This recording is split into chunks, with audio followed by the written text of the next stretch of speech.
मैं आदरणीय मुख्यमंत्री जी का आभार प्रकट करता हूं, एज ए सांसद के रूप में नहीं, एज ए बहुत ही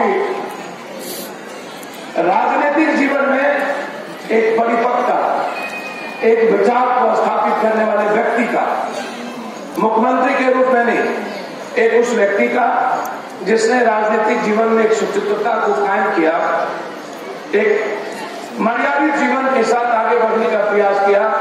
मैं कोसी के धरती पर एज ए सांसद, एज ए भाई, उनका मैं हृदय से मुख्य अतिथि के रूप में, उन्होंने जो बिहार सरकार की ओर से एक सकारात्मक सहरसा के चयन में जो भूमिका निभाई, इसके लिए मैं हृदय से इन बेविशाल ईश्वर को जनता की ओर से आपका आभार प्रकट करता हूं, आपका अभिनंदन और अभिवादन करता हूं।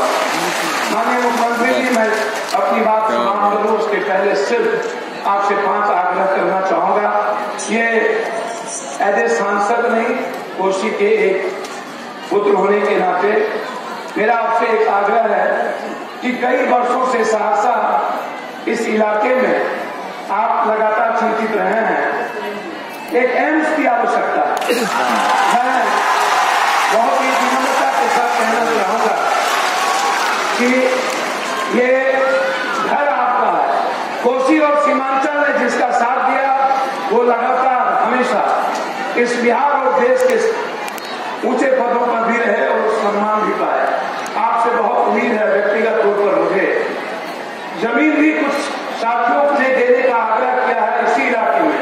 100 एकड़ एक व्यक्ति ने चिट्ठी, एक डॉक्टर ने लिखा, यदि जमीन अधिग्रहण कहीं उपलब्ध न हो तो नेचुरल तौर पर जमीन की व्यवस्था कई लोगों ने मुख्यमंत्री जी और केंद्र सरकार को चिट्ठी लिख करके कहा कि आप मैं जमीन देने को तैयार हूं, लेकिन 3-4 एम्स की आवश्यकता है। आप भी हमेशा कहते रहे, चाहे वो दरभंगा हो चाहे मगध में हो, लेकिन कोसी सीमांचल जब कोई एम्स में जाता है तो 60% बीमारी की स्थिति सीमांचल और कोसी की होती है, वहां लोग लाइनों में खड़े होते हैं। क्या आग्रह होगा आपसे कि आप इसको यदि गंभीरता से ध्यान में देंगे, जो आज सबसे बड़ी समस्या बन चुकी है, तो निश्चित रूप से ये जो बिहार के 11 करोड़ 36 लाख में जो 74.4% जो लोग मिडिल क्लास से नीचे के लोग हैं, वो जो आज परेशान है बिजली बिल से, निश्चित रूप से उसको राहत मिलेगी, ये मेरा आपसे आग्रह है।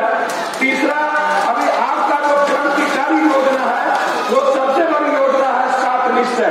मैं इसको स्वागत ही नहीं करता हूं। यदि वो 7 निश्चय आपका जमीन पर उतर गया तो समाज के जो अंतिम व्यक्ति है उसको सम्मान मिलेगा, लेकिन 7 निश्चय इन पदाधिकारियों के द्वारा जो स्थिति खराब की जा रही है उस पर गंभीरता से ध्यान देने की आवश्यकता है। मेरा ये आपसे आग्रह है। अंत में जनवितरण प्रणाली जो अभी खोजा वाला हुआ है, उसमें पूरा का पूरा किया गया है, पूरा पैसा लेके गरीब आदमी को नहीं दिया गया, सारे पैसे वाले को जनवितरण प्रणाली दे दिया गया। मेरा ये आपसे आग्रह होगा। इन्हीं शब्दों के साथ अपनी बात समाप्त करता हूं, इस बात को लेके कि ओडीएफ की भी जांच आवश्यक है।